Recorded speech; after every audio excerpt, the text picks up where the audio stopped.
Estou começando uma transmissão ao vivo, mas não é para mim não. Nós vamos transmitir agora para a Associação Espírita Maria Amélia.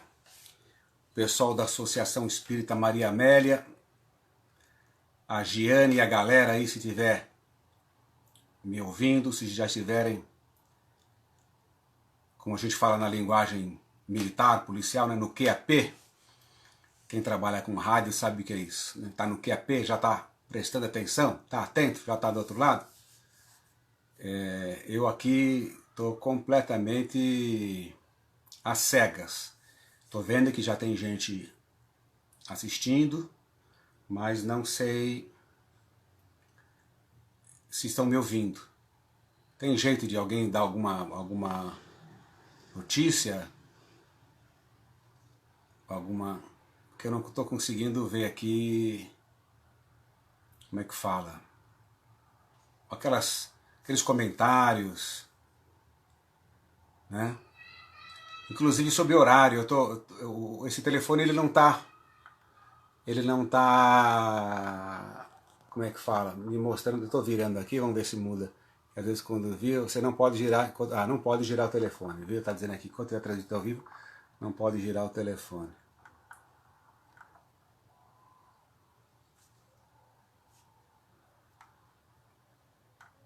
Porque eu estou sem relógio e eu vou desandar a falar, vou falar sabe-se lá Deus até quando, né? Deixa eu ver se eu convido alguém aqui, ó. Maria Patrícia. Cadê a Giane? A Giane já entrou? Tem como você pedir para participar da transmissão, Giane? Porque aí eu aceito aqui. Clara Luvisoto está aqui. Qualquer um que pedir, adicionar. Eu vou adicionar a Clara Luvisoto aqui, vamos ver o que acontece. Tá adicionando a carinha dela aqui, mas bem pequenininha. Tem alguns lances que aparecem dividindo a tela, né? Eu não sei, eu apanho com esse negócio aqui pra caramba. Não, tem hora que ele vai dando... vai permitindo que as pessoas participem, né? Esse aqui não tem jeito. Se a Giane puder pode até liga pelo celular e falar, tá tudo bem, então ouvindo, aí eu vou começar, tá? E aí quando tiver faltando 5 minutos, me liga de novo, para eu interromper. Pode parecer esquisito, mas aqui em casa ninguém tem relógio, tá todo mundo com o celular na mão. E o meu tá aqui, tô falando com ele. Eu tenho um relógio de pulso, mas acabou a bateria e eu não, com a quarentena não pude trocar. Então, a Giane, se puder me ligar, já deu o nosso horário aqui, né? Tá na hora de começar. Eu só precisava ter a certeza que eu não estou falando sozinho. Não que eu tenha muito problema com isso, não. Na minha idade já começa. Mas quanto mais puder alguém só me dar um toque, que estão ouvindo, já tem 28 pessoas aí. Isso. A Giane tá... já está tudo certo, vocês estão me ouvindo. Então vamos começar a nossa palestra e nós vamos começar com uma oração. Porque nós começamos tudo que nós fazemos. Nós espíritas começamos com oração. Devemos começar o nosso dia com uma oração. Devemos começar o nosso sono com uma oração. Tudo que a gente faz devemos começar com uma oração. Por quê? Porque é a sintonia. Seja lá o que for, eu vou fazer um negócio, faz uma oração. Pede para os espíritos amigos ajudarem. O espírito amigo vai ajudar você a ganhar dinheiro? Não necessariamente. Mas dá paz, dá tranquilidade. Às vezes te dá um insight, uma luz. Olha, faz isso, faz aquilo. Diz tal coisa. Vai fazer uma entrevista de emprego. Faz uma oração. É companhia. Você vai buscar companhia. Companhia de quem? Dos espíritos superiores, dos espíritos amigos, dos espíritos bons, os anjos da guarda. Para que você vai ficar com raiva? Para que você vai levantar já com raiva, vendo notícia ruim, pega o jornal, vai lá para a última página, vai ver crime, vai liga no Datena, no GeoGomes, eu nem sei se esse povo está na televisão ainda, no rádio, mas já sai com raiva, enfrentando o trânsito, aquela tensão e tal. Então, tudo que a gente faz começando com uma prece. Nós vamos bater um papo aqui, vamos fazer uma palestra, vamos começar com uma prece, vamos fazer a nossa oração. Então vamos concentrar, vamos buscar a paz interior, buscar aquilo que a gente tem de melhor no nosso coração, e todo mundo tem muita coisa boa. buscar sintonia com os nossos mentores, com os nossos irmãos superiores e agradecer sempre, antes de mais nada, agradecer. Obrigado, meu Deus, pela oportunidade da vida, pelo aprendizado, obrigado por tudo, pela natureza, pelo trabalho, por tudo que temos recebido, por tudo que ainda vem pela frente de aprendizado, de crescimento, de grandeza. Muito obrigado, meu Deus. Aproveitando, Senhor, acompanhe a gente por esses instantes, que a gente possa aqui em harmonia, encher os nossos lares com boas vibrações, com bons pensamentos, que a gente possa transformar esses pensamentos no nosso comportamento, nas nossas atitudes, marcando o nosso dia a dia, marcando o nosso cotidiano pelo olhar cristão, pelo olhar espírita, pelo olhar de quem quer construir com os próprios pezinhos, com as próprias mãos, um mundo melhor. Que Deus nos abençoe, os espíritos amigos nos acompanhem por mais essa oportunidade. Então vamos lá, minha gente. Feita a nossa oração, nós vamos falar sobre os trabalhadores. Reconhece-se o cristão pelas suas obras, né? Os trabalhadores da última hora é uma das observações que eu quero fazer. Conhece-se o cristão pelas suas obras. Esse é o nosso tema. O que quer dizer isso? Tem várias referências, mas a mais vamos dizer assim, clássica, uma vez interpelaram Jesus, os discípulos lá, os seus discípulos interpelaram Jesus, mestre, a gente poderia ter uma roupa diferente, uma indumentária, algum gesto, alguma coisa, para identificar, para diferenciar quem somos nós. E o Cristo disse para eles, os meus discípulos serão conhecidos por muitos se amarem. Então é uma expressão extremamente emblemática. Nós temos essa mania de identificar, eu sou militar, então tudo tem símbolo. Você pega um militar, aquele monte de medalhinha, tudo aquilo ali tem uma explicação. E o militar sabe o que é. Então é alguma coisa que fala dele. A medalha disso, medalha daquilo, curso disso, curso daquilo, a minha graduação e tal. Só que tem muito valor, né? Eu fiz essa comparação, mas vamos dizer assim, até agora. Tudo isso tem muito valor, principalmente no meio militar. Mas para nós, espíritas, quando a gente está falando da vida eterna, estamos falando do comportamento cristão, não é o que está por fora, na indumentária, no gesto, na liturgia.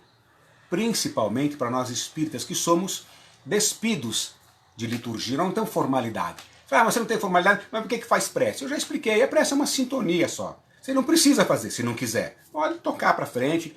Aí vocês vão fazer prece, vocês apagam a luz. Por quê? Não, a gente apaga a luz que é para não ficar olhando para a cara do outro, né? Para que a claridade não incomode a retina. É só para realmente relaxar, para que mais nada fique na cabeça, mais nada fique na mente, a não ser o bom sentimento, a concentração daquilo que a gente está fazendo. Então nós não temos liturgia, sacramento, símbolos, e o Cristo já quis dizer isso. Como é que vocês vão ser reconhecidos? Pelas suas obras. E aí que a gente tem que, vamos dizer assim, se esforçar e ampliar ainda mais. Então, conhece o cristão pelas suas obras? Sim, mas conhece o ser humano pelas suas obras. Porque o cristão é uma referência muito forte no Ocidente. Mas nós vamos ver, por exemplo, no mundo oriental, quantos milhões de shintoístas. As últimas estatísticas do mundo muçulmano dão conta que são 1 bilhão e 800 milhões de muçulmanos. Vou pegar minha aguinha aqui. 1 bilhão e 800 milhões de muçulmanos. Somos judeus, somos uma meia dúzia de ateus aí. Então, o problema não é, a questão não é o cristão. Fica esse lembrete, fica essa observação para o cristão, sim. Você é um cristão, você quer ser reconhecido como tal, então não será por nenhum gesto, não será por nenhum símbolo, não será por nenhuma roupa, nada. Vai ser pelas suas obras, por aquilo que você fizer. Porque é o que chega lá. Como a gente fala às vezes sobre a prece. Eu não sei fazer prece. Faz você. Tem gente que acha que a sua prece é mais forte, o passe é mais forte, conforme o gesto. Tem gente que faz, parece uma pagelança, né, para fazer. Isso não é isso que muda. O que muda é a vibração. O que muda é o coração que você coloca ali. É aquele sentimento, aquela pureza de coração. O Evangelho tem lá aquela parábola do sacrifício mais agradável a Deus. A pessoa está lá orando no altar uma alusão ao hábito dos judeus, né?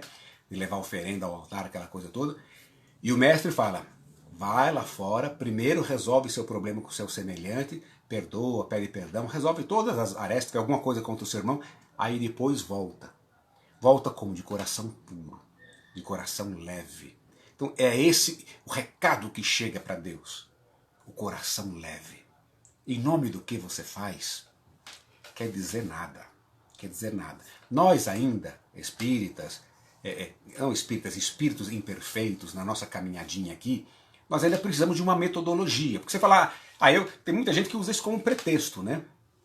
Não, você tem alguma religião? Não, não tenho nada, eu vou por mim mesmo, eu sou autodidata, eu não preciso disso. Aí às vezes até fazem, não, porque eu conheço fulano que é religioso e é sem vergonha, conheço outro, tá vendo o que o cara fez? Os religiosos não são melhores do que ninguém. São espíritos em evolução, caminhando, tentando progredir. Erram, pisam na bola também. Agora, a religião nos dá essa estrutura metodológica, nos dá os ensinamentos, nos dá o conhecimento, principalmente para nós espíritas. Nós temos aí uma vasta literatura que os espíritos desencarnados transmitem, mostrando os detalhes. Então é uma grandeza assim que não tem tamanho, porque não é, eu acho isso, eu acho aquilo, eles vêm nos contar como é que é. Aquele argumento que tem muita gente que fala, vamos dizer, detratores do espiritismo, mas as pessoas que não acreditam e querem nos contradizer, eles falam, eu não acredito em reencarnação porque até agora ninguém voltou para falar. Gente, todo dia estão voltando. Isso está mais do que provado. Está mais... Quantas vezes a gente já viu um Chico Xavier, um Divaldo Franco? Eu, pessoalmente, já tive a oportunidade de ver o Divaldo num programa de entrevista na Bahia, já faz muitos anos. O coordenador lá, o apresentador do programa, perguntou se ele poderia escrever uma mensagem, receber uma mensagem dos espíritos. E todo médium sério, nunca afirma, não, eu recebo, pode deixar que eu recebo. Porque todo médium sério sabe que não depende dele, ele é só o instrumento. Você não pode perguntar para a caneta, você vai escrever uma redação? Não. O autor que escreve, ele vai pegar a caneta e vai fazer a redação. Então, o médium nunca pode responder. O espírito responde. Então, o Divaldo se colocou à disposição. Olha, eu não sei, eu me coloco à disposição. Se os espíritos entenderem por bem, eles me transmitem uma mensagem. Ele pediu para baixar um pouco a luz, porque os refletores do estúdio são muito fortes. Abaixaram um pouco a luz, tudo isso ao vivo, na televisão lá na Bahia. E ele começou a escrever, começou a rabiscar, começou a rabiscar. E aí quando terminou, ele deu para o apresentador, ele olhou, entendeu nada. Você não escreveu nada aqui direito, peraí. Aí de volta falou, olha, vira contra a luz. Aí ele virou contra a luz, estava escrito em inglês, de trás para frente. Aí vai dizer o quê? Não, o Divaldo é mágico, o Divaldo é de circo, ele... Não. Os espíritos tomam a mão dele e escrevem, como já escreveram mais de 300 livros, Chico Xavier mais de 400 livros. Então a interferência dos espíritos é diária, permanente. Então esse papo de ninguém voltou para contar, não é verdade. Voltam e voltam todos os dias, nós temos inúmeras informações. Então nós temos essa grande vantagem de saber que a vida espiritual existe, que a vida espiritual é uma continuidade dessa. Gente, a gente não pode imaginar o tamanho do consolo, da tranquilidade, da beleza que é isso. Está todo mundo agora com esse negócio de coronavírus, morre um, morre outro, o desespero, mas quantos planos indo por água abaixo. Gente, a lei de Deus é uma lei de esperança, de amor, de alegria, de harmonia. A desencarnação é um impacto? A gente tem a convivência humana, a gente gosta das pessoas, se apega, quer viver mais, nada de errado nisso. Mas essa separação não é uma catástrofe. A vida continua, os planos continuam, as pessoas vão desenvolver os seus planos em outros lugares, noutra dimensão, mais importante ainda. Agora, o que é importante é o seguinte, o que é fundamental é a gente entender que a desencarnação não é um prêmio, necessariamente. Olha, você desencarnou, então agora você já está lá no plano espiritual, à direita do Senhor, nada disso. Nós vamos dar continuidade naquilo que nós somos. Vamos dar continuidade naquilo que nós somos. Então tem que botar muito claro na cabeça isso. Então, qual é o resultado disso? O que eu tenho que fazer em função de ter esse conhecimento, essa ideia? Que eu sou o resultado daquilo que eu sou, que eu faço. É fazer direito, é fazer bem feito. é viver da melhor forma possível. Viver como cristão. Aí a gente volta a esse nosso tema, a essa nossa lição. Os cristãos serão reconhecidos pelas suas obras. O que você fez? Qual é o seu saldo? É o currículo nosso. Nós vamos chegar no plano espiritual com um currículo, né? Com um currículo. Ó, esse aqui é o meu currículo. E não vai ter título nenhum, dinheiro nenhum, não porque eu sou o conde não sei da onde, eu sou o digital influencer, eu tenho um blog, tenho 200 mil amigos no Facebook. Isso não quer dizer nada. Isso não quer dizer nada. O nosso currículo, o que é? Moral. Quantas lágrimas eu enxuguei, quantas pessoas eu abracei, quantos sorrisos eu distribuí, tudo. É a caridade. A caridade. Fora da caridade não há salvação. É o nosso lema. E é o que nós precisamos exercitar.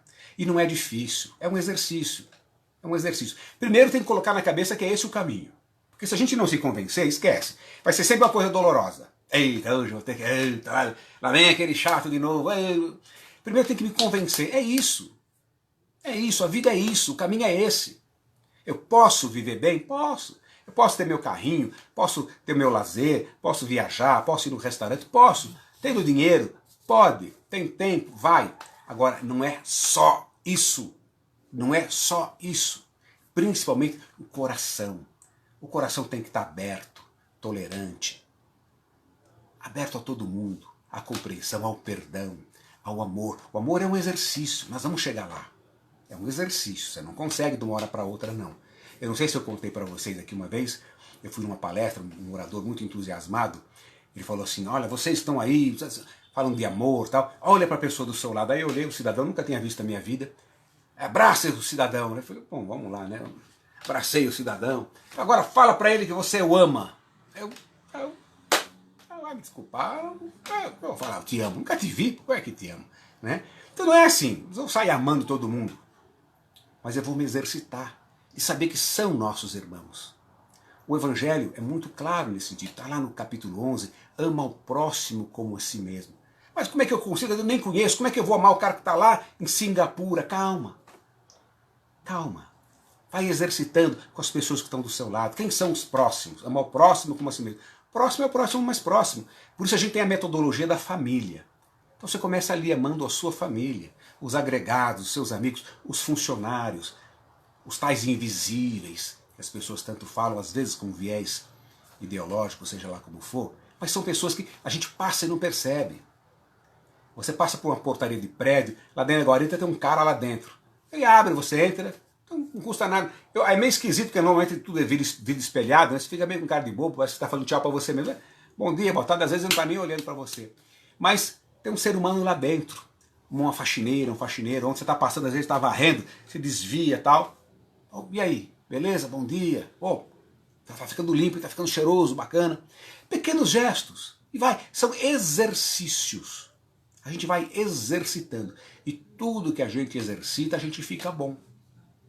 No começo dói, no começo é complicado, no começo é difícil, mas tudo que você exercita, uma hora a gente fica bom. Então a gente vai exercitando a caridade, o amor ao próximo, a tolerância, vai ficando bom nisso.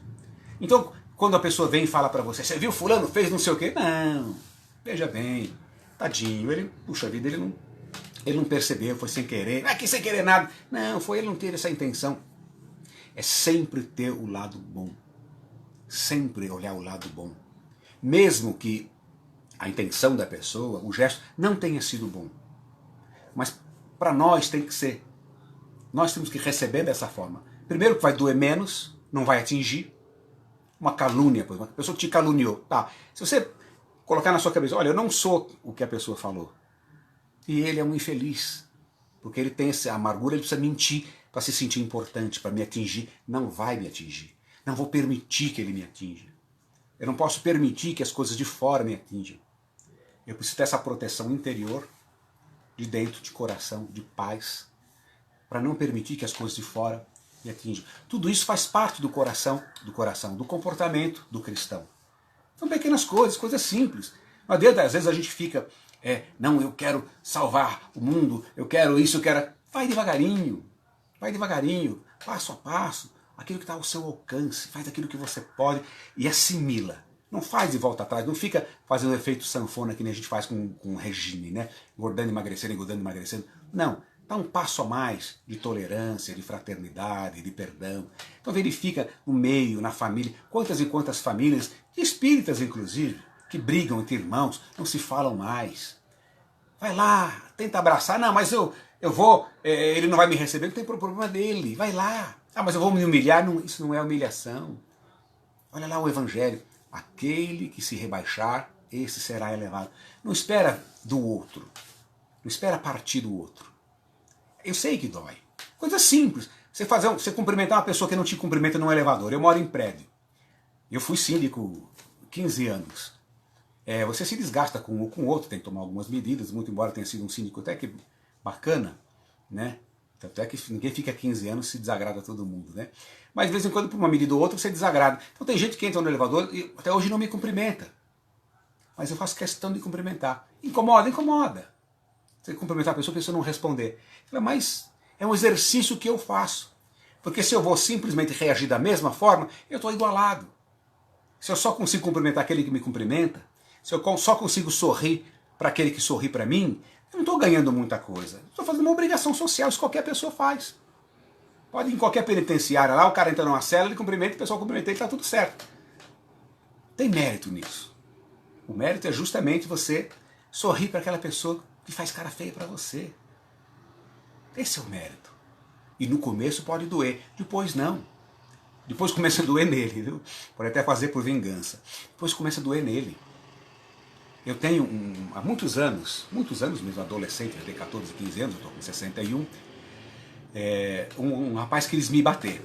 Um colega de escola, só que ele era bem maior do que eu.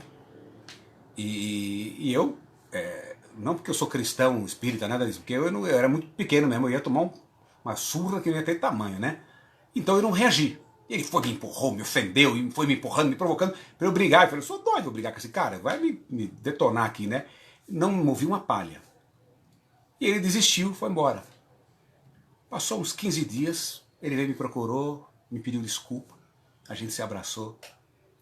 Então, é um gesto, falo com toda a tranquilidade do mundo, não fiz isso por cristianismo, não, por grandeza, não. Fiz porque realmente eu ia apanhar. Né? Pode ser que se eu fosse mais forte que ele, eu ia brigar. Não? Então não estou querendo jogar confete em mim, não. Mas o gesto funciona, gente. Funciona.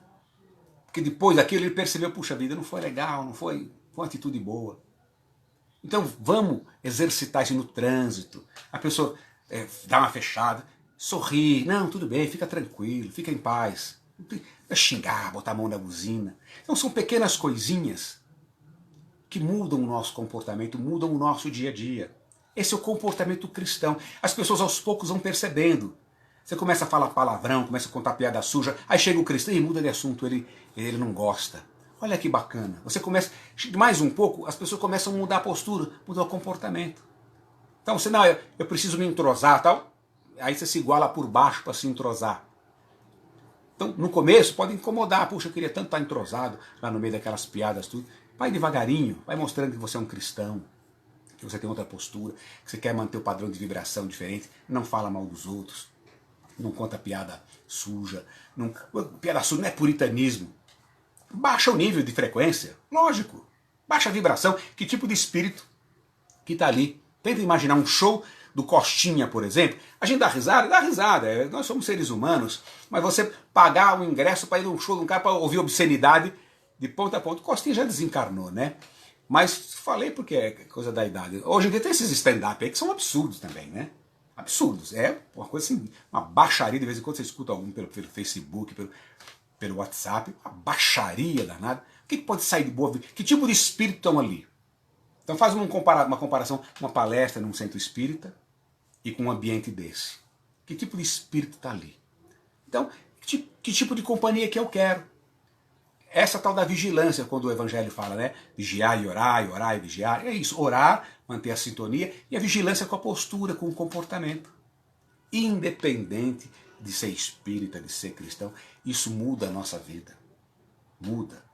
Os nossos irmãozinhos evangélicos, com ênfase aos pentecostais, né, neopentecostais, eles conseguem muitas transformações, muito embora o apelo seja outro, mas com essa coisa de mudança de postura.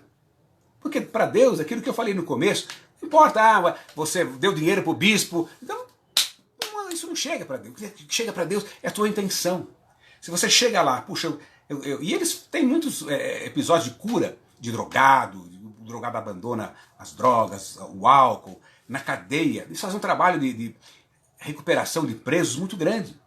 Mesmo que seja trocando o céu, alguma coisa assim, mas o cara acredita. Não, eu estou com Jesus, Jesus vai me salvar. Muda de postura. Muda de postura, muda a vibração, muda o astral, muda a companhia espiritual. Tudo fica mais fácil. É a turma. Se você está com uma turma ruim, quando você quer fazer uma coisa boa, a turma, não vai não, a turma te puxa. Isso em termos materiais. Você está com uma turma boa, você quer fazer uma coisa ruim, a turminha é boa, não faz isso não, peraí, pô, vem. Então, você tende a cometer menos erros se você está com a turma boa. E tende a cometer mais erros se você está com a turma ruim. E espiritualmente falando, para você estar com a turma boa, você tem que estar numa vibração boa. Você tem que estar numa sintonia boa. Então sempre tem que pensar muito nisso.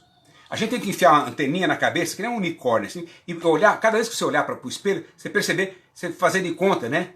Que você tem uma anteninha aqui na cabeça, pulsando, transmitindo e recebendo, transmitindo e recebendo. Até se não fosse ridículo, a gente podia até colocar uma de verdade para lembrar.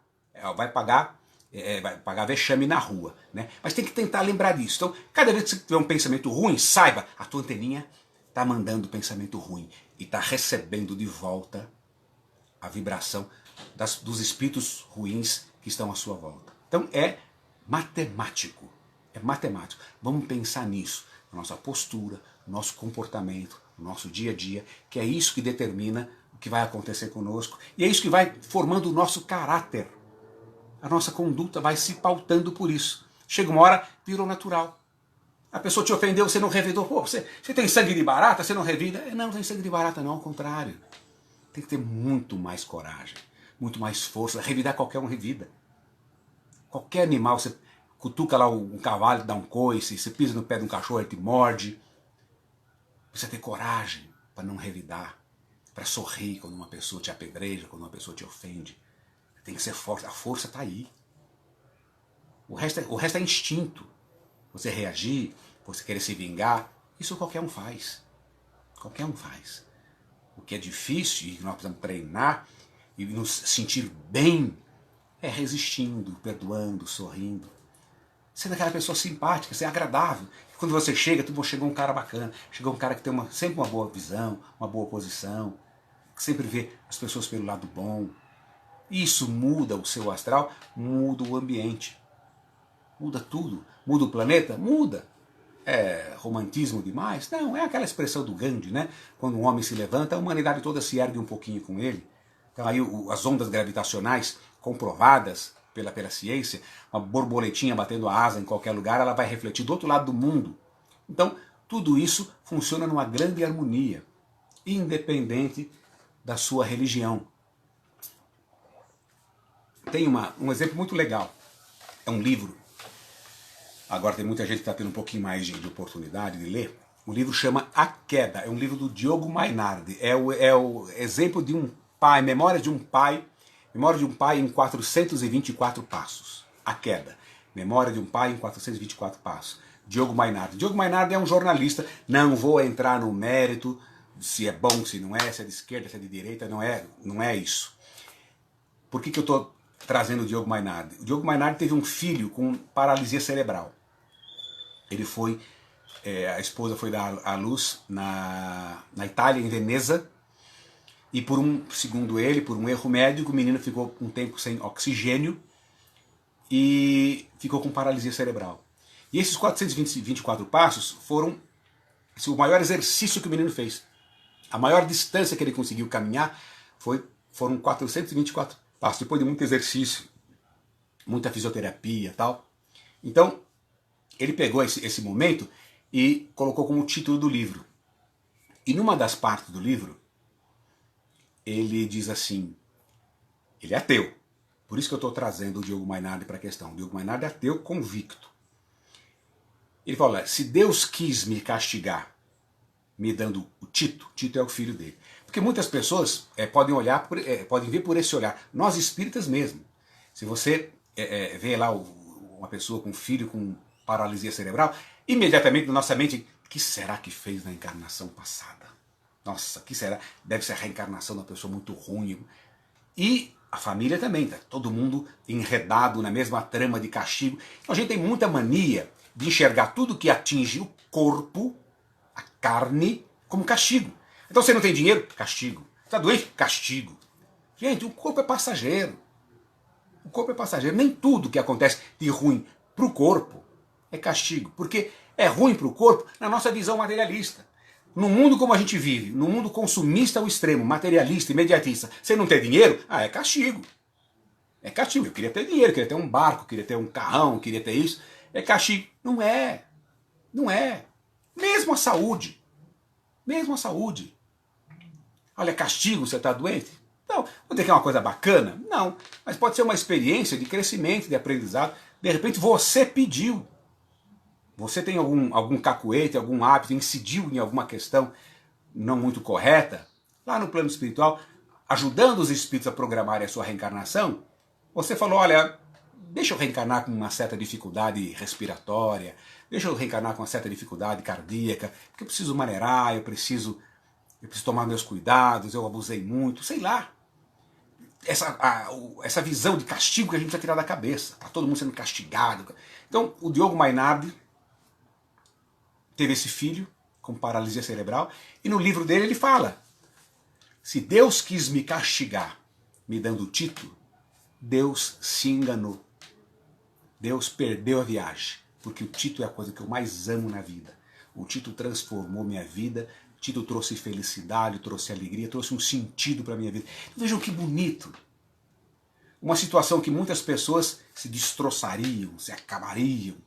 Quantos casais se desfazem porque vem um filho com síndrome de Down, uma leve deficiênciazinha, uma questão que vai dar um pouco mais de trabalho, vai pessoas. Por quê? Aquela ideia, meu filho, eu vou exibir o filho perfeito, né? Bonito. Então o cara é moreno, a mulher morena, olho castanho, aí quando fica grávida, quando nasce, aí olha o olho para ver se é olho azul. Não tem milagre aí, pô. Tem milagre aí não. O morena que tem o olho azul, até é bom que não nasça com o olho azul, né? Mas essa coisa de querer um perfeito, tem que ser fisicamente perfeito, aí tem que ser o melhor, aquela disputa na escola para ser o primeiro, para ser... Gente, e aí vem o cidadão, recebe um filho com paralisia cerebral. E tá feliz da vida, ama o filho é a razão de viver dele. E é ateu. Quer dizer, é uma grandeza, vamos dizer, força de caráter muito grande, mas para nós espíritas fica mais fácil entender, porque a gente sabe que aquilo ali tem uma razão de ser, que não precisa necessariamente ser de castigo. É óbvio que para o menino deve ter alguma experiência de restrição. Para os pais, às vezes o pai se propôs, não deixa eu receber de novo. O menino com dificuldade, eu quero estar junto. Eu não tive muita oportunidade de amar. Quantas vezes a gente abandona um filho, não tem uma relação muito boa, eu queria ser mais próximo dele, você vai reencarnar, você perde isso, porque é uma dependência permanente. Então você vai, é o sonho, entre aspas, né, de todos os pais que têm um filho, o filho vai embora, casa, eu queria tanto que ficasse aqui comigo. Quando uma criatura tem uma restrição assim, o vínculo fica muito mais forte, porque você se torna responsável pela alimentação, pela vestimenta, pelo banho. Então é um vínculo de amor profundo, se você tiver grandeza. Então a gente tem que procurar olhar o mundo e ver beleza em tudo. Porque tudo é criação de Deus. Então não tem nada feio, não tem nada ruim, não tem nada para castigar, para humilhar, nada. Por pior que seja. As grandes, vamos dizer assim, catástrofes, os grandes problemas são causados pelo ser humano. Os assassinatos, o abandono, a miséria. Deus não, Deus deu ao mundo o suficiente para todas as pessoas. Deus construiu o mundo com o bastante para todas as pessoas. Mas o mesmo mundo não tem o suficiente para a ambição de um só. Então vejam que é uma contradição. Tem o suficiente para todo mundo, mas não tem o bastante para a ambição de uma só pessoa. Então nós temos que começar a encarar o mundo de outra forma. Deus colocou um mundo perfeito, um mundo com todas as oportunidades, todos os potenciais para a gente fazer uma boa caminhada. Entrou a nossa inferioridade. Vai para cá, puxa daqui, eu quero mais, eu quero isso, eu quero aquilo. Vai, faz parte da criação. Faz parte do exercício do livre-arbítrio. Por isso, as várias oportunidades. É muito importante a gente enxergar o mundo pela ótica da reencarnação. Eu vou recomendar, já recomendei um livro, agora eu vou recomendar um filme. O filme chama A Caminho da Fé. Está no Netflix, quem puder assistir, assista. A Caminho da Fé. Ele fala de um bispo pentecostal, um bispo pentecostal americano, que tinha umas pregações muito famosas, era uma loucura, todo mundo ia, ele enchia estádios, 10, 15, 20 mil pessoas, era um grande pregador, um grande orador pentecostal, e, como pentecostal que era, acentuava muito essa questão da salvação pela crença em Jesus.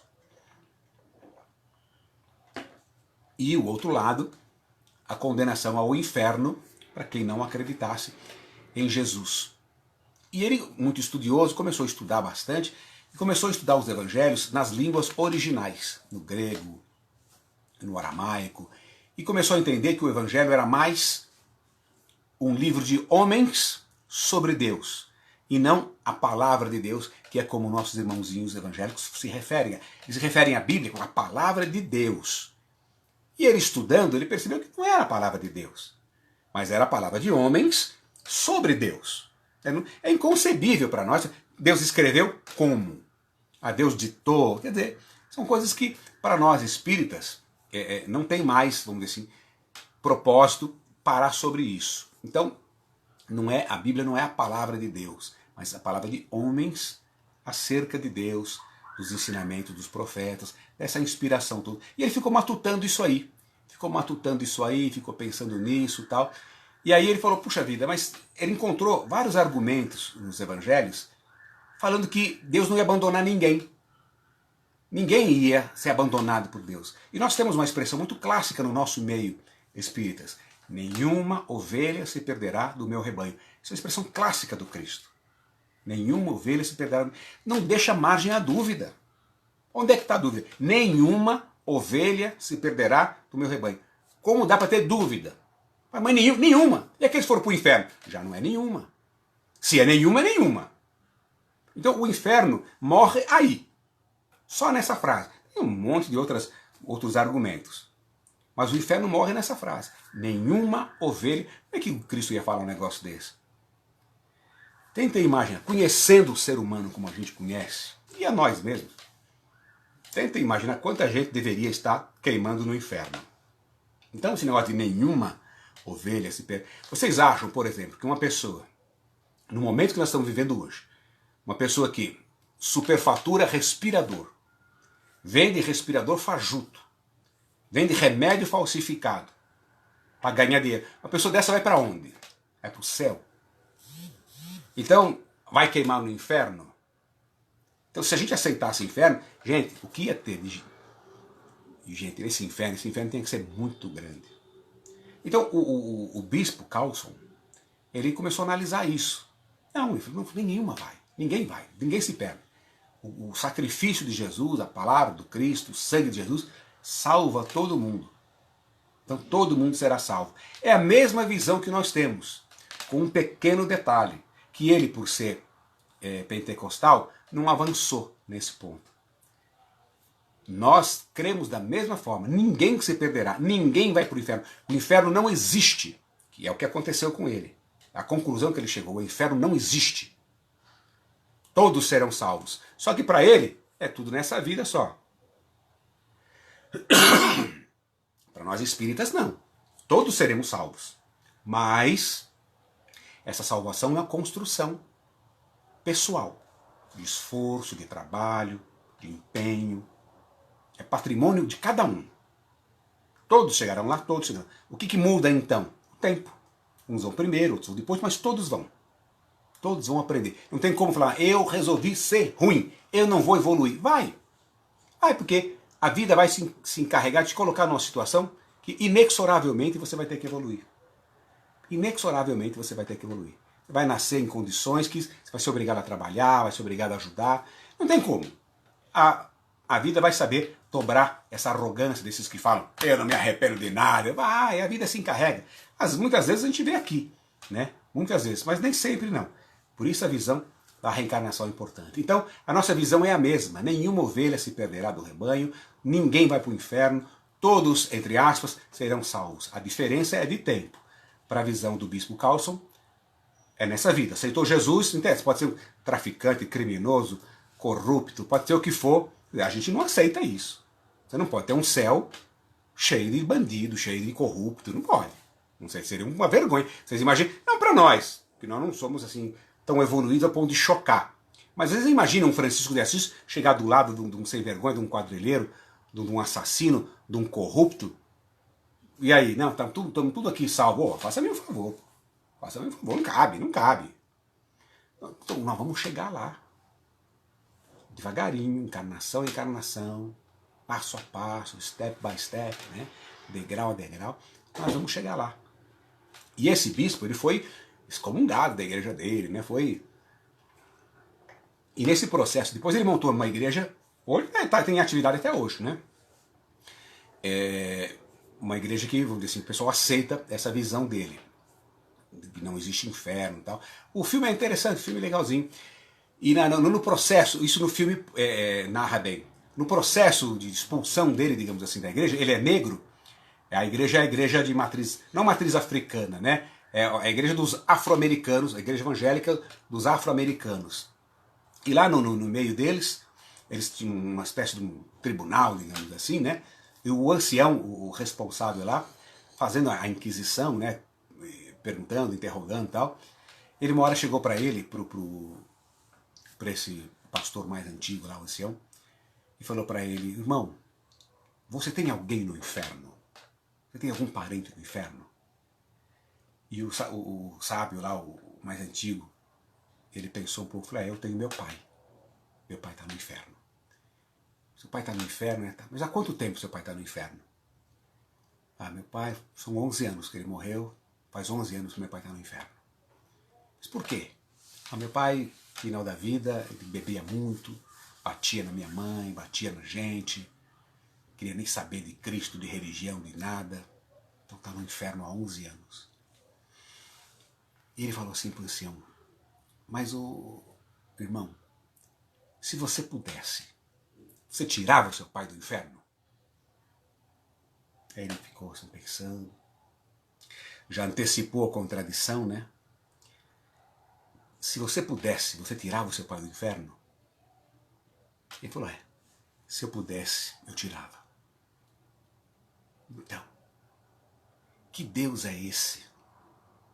Que Deus misericordioso é esse que jogou seu pai no inferno eterno pelos equívocos de uma vida, pelos equívocos de 20, 30 anos? Que Deus é esse? Você tiraria seu pai do inferno? Você que foi a vítima, digamos assim, sofreu na pele as agressões do seu pai, viu sua mãe ser agredida, você tiraria seu pai do inferno? 11 anos depois, Deus não vai tirar nunca mais. Daqui a 11 mil anos, seu pai vai estar queimando no inferno. Não cabe na cabeça, gente. Não cabe na cabeça. Agora, por que eu estou dizendo isso? Porque instintivamente a gente acaba recebendo uma carga desse tipo de desinformação, de preconceito. E não tá criticando, tá desfazendo a religião dos outros. Não. Não. A doutrina espírita veio trazer a razão, o pensamento, o raciocínio sobre essas questões religiosas. Para que a gente tire esse peso, porque é um peso. Você vai fazer, Deus está vendo, não sei o quê. É um peso. E a vida é leve. A vida é leve. Nós que a transformamos em fardo. Nós que colocamos peso na vida, ao nos equivocarmos na nossa postura, nos nossos sentimentos. A vida é leve, gente. Haja o que houver. Lute. Lute. Estou desempregado. Lute. Vai para cima, tenta arrumar um emprego, melhora, se requalifica. Não conseguiu nada? Não se revolte. ore, faça a sua parte. O Evangelho tem uma expressão que é um mantra, tem que botar na cabeça, ficar isso o tempo todo. Pendura na anteninha que você vai colocar da vibração. E tudo na vida tem uma causa justa e um fim útil. Não há razão para revolta. Não há razão para a gente achar que foi esquecido por... Ai, o que eu fiz para merecer? Às vezes não é nada de ruim. Não é nada... Quando termina um curso, quando você termina uma faculdade, eu dei aula em faculdade 7 anos. Mas eu dei aula, foi quase assim, era uma vontade que eu tinha de dar aula. Mas eu não tenho muita vocação de professor. Não tenho mesmo. Por quê? Eu tenho um pouco de dificuldade em cobrar. Eu tenho um pouco de dificuldade em endurecer.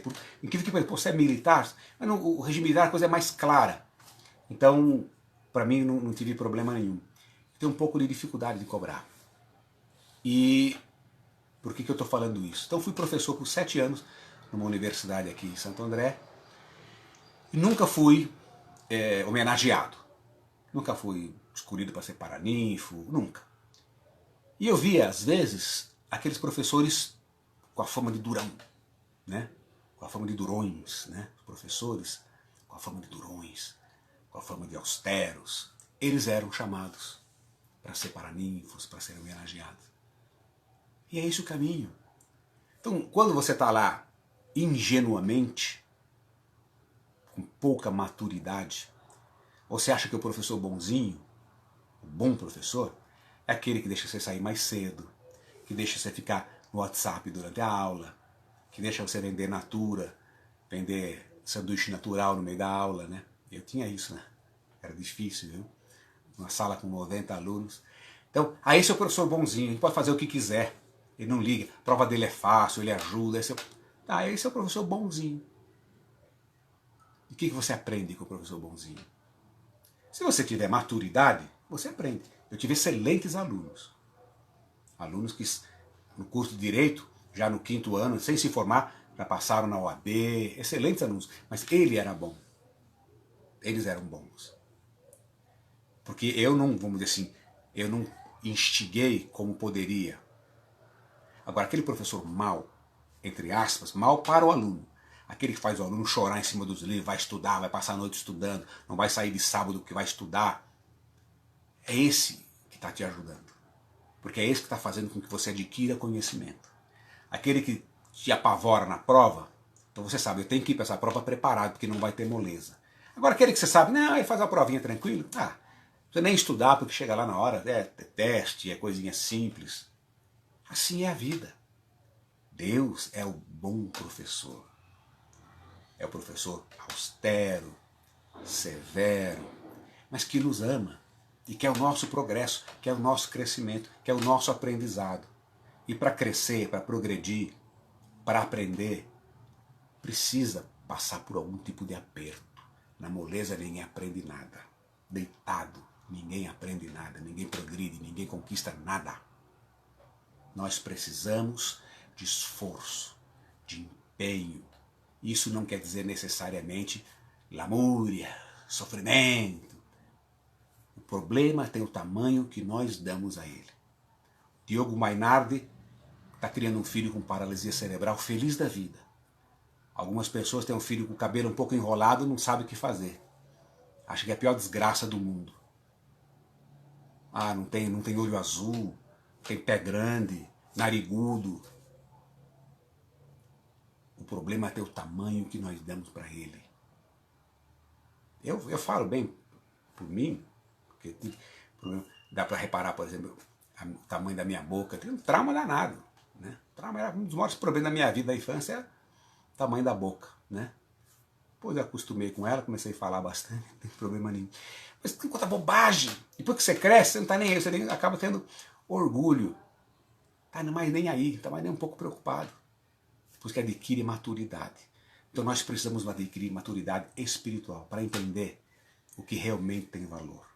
Para entender onde que nós devemos colocar nossa energia, o nosso foco. E o nosso foco, nossa energia, tem que ser colocado nas coisas do Espírito. Porque o que nós somos é o que vai permanecer quando o nosso corpo fica aqui. E pelo andar da carruagem, cada vez mais rápido, né? O povo está indo embora aí. Tudo isso faz parte. Então pensem que esse coronavírus aí veio do nada, é obra do capeta, não é não. Não é não. É uma consequência da nossa invigilância, uma observação de Deus. Ó, vocês estão muito devagar aí. Deixa eu colocar tem uma historinha até, pode ser que muita gente conheça, mas vamos lá, vamos encerrar com ela. Ninguém falou nada ainda de horário, né? Não tem problema nenhum. Eu não sei se é verdade, mas você sabe que o japonês gosta muito de sashimi, peixe cru. E o japonês não é que nem nós não, viu? Se achar que esses rodízios que nós temos aqui de restaurante japonês são iguais que tem no Japão, esquece que não é. Não é nada disso. E eles têm um gosto muito apurado para o peixe cru. E os pescadores, então, precisavam pescar o peixe e vender o peixe bem fresquinho para os clientes não reclamarem. E com a dificuldade, com o excesso de pesca, tal, a pesca predatória, começou a diminuir a quantidade de peixes. E o que os pescadores começaram a fazer? Tem que pescar mais longe. Mas vai mais longe, fica mais distante, demora mais tempo, e o peixe não fica tão fresco. Então o que eles começaram a fazer? Congelar os peixes. Congela os peixes, porque aí não estraga, faz a pescaria, aí volta, leva para o restaurante, tá, não estraga. Mas os japoneses, com aquele gosto muito sensível, perceberam que não está legal. O gosto do peixe congelado é diferente do peixe fresco. Então não estava agradando. Então o que eles começaram a pensar? Então precisamos trazer o peixe vivo. Então ao invés de geladeiras nos barcos, começaram a construir aquários. Então eles pescavam e colocavam o peixe vivo dentro do aquário e traziam o peixe vivo para o restaurante. Só que o peixe que ficava no aquário, com o passar do tempo, ele se acomodava. Ele ficava parado, muito peixe na água, eles ficavam inertes, parados. E quando chegavam no restaurante, a turma japonesada de sabor apurado percebia também. Não tá legal. Não tá legal. Então, puxa vida. Peixe fresco não dá mais porque não tem mais peixe tão pertinho, tem que ir longe. Congelar não pode porque ele percebe que o peixe está congelado. Se colocar no aquário não dá certo porque o peixe fica muito paradinho e tal. Não... Como é que nós vamos resolver? Aí tiveram uma ideia. Mantiveram o aquário, colocaram o peixe vivo, mas colocaram um pequeno tubarão no aquário.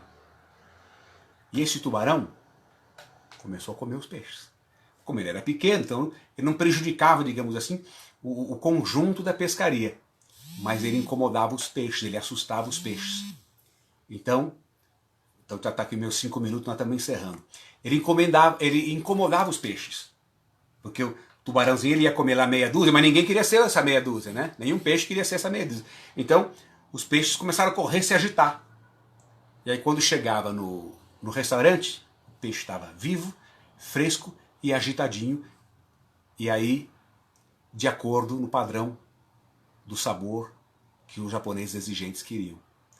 Então, essa é a lição. O tubarão, que parece uma desgraça, parece uma catástrofe, foi o que permitiu essa solução, o crescimento, o progresso. Então, tudo que acontece com a gente, que tem cara de tubarão, pode pôr na cabeça. Não é. É a nossa oportunidade de progresso, de crescimento, é a nossa oportunidade de ser cada dia melhor. Dessa forma eu vou encerrando, agradeço a atenção de vocês, agradeço a oportunidade que vocês me deram e vamos fazer a nossa oração e contem comigo aí, Giane, o pessoal do Maria Amélia, da Associação Maria Amélia, sempre que precisar, estou aqui à disposição de vocês, tá bom? Então juntos vamos mentalizar os espíritos superiores, levar o nosso coração a Deus, agradecer por esses momentos, por essa oportunidade e que possamos refletir na medida que vamos conduzindo as nossas vidas para uma melhor postura, melhor comportamento, melhores resultados, na busca, no caminho pela família universal, pela família cristã, desenvolvendo o nosso melhor, potencializando os nossos melhores sentimentos, deixando de lado todas as mazelas, todas as dificuldades, todas essas arestas que tanto atrapalham a nossa vida. Que os espíritos amigos possam abençoar a nossa casa, os nossos lares, trabalho, possam abraçar o nosso país, o nosso planeta, por que não? Que possamos juntos, uma só família, rumar para o progresso, para a evolução, sob a proteção de Deus. Que assim seja. Acabou!